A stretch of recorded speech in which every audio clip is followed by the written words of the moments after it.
If you owe money to the Canada Revenue Agency, they have the power to freeze your bank account. Having a frozen bank account means you can't withdraw or transfer money from that account until the freeze is lifted. I'm Doug Hoyes, a licensed insolvency trustee with Hoyes Michaelis & Associates. Let's talk about what to do if CRA freezes your bank account and how you can have the freeze lifted. Unlike general creditors, like your bank or credit card company, CRA can freeze your account without a court order. All they need to do is send a requirement to pay notice to you and your bank, instructing your bank to freeze your bank account and forward any money in the account directly to the CRA.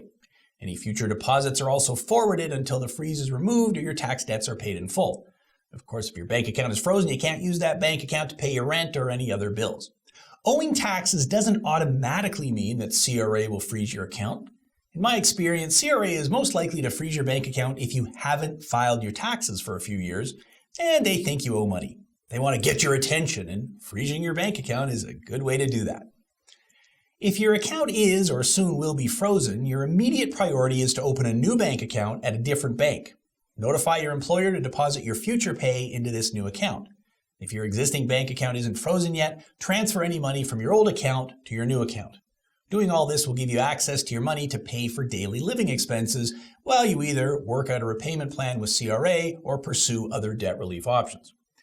Of course, this is a temporary solution. Eventually, CRA will figure out where you're banking, so you need a more permanent solution. The first option is to talk to CRA and work out a repayment plan.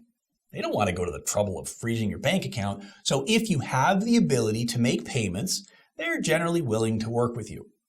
However, if you can't afford to repay your tax obligation in full, with interest, it's time to consider options that will provide you with legal protection. You can file a bankruptcy or consumer proposal to deal with tax debts. Both solutions provide a stay of proceedings that will stop CRA from freezing your account or taking other collection actions. You can only get this legal protection with the help of a licensed insolvency trustee. While a tax lawyer can help you negotiate how much tax you owe based on an interpretation of the tax code, or help you set up a repayment plan, they can't settle tax debt with CRA for less than CRA says you owe. The only way to get tax debt relief is to file a bankruptcy or a consumer proposal. CRA can be an intimidating and frustrating creditor. If you have tax debts, talk with a licensed insolvency trustee early to explore your options before CRA decides to use their very powerful collection powers.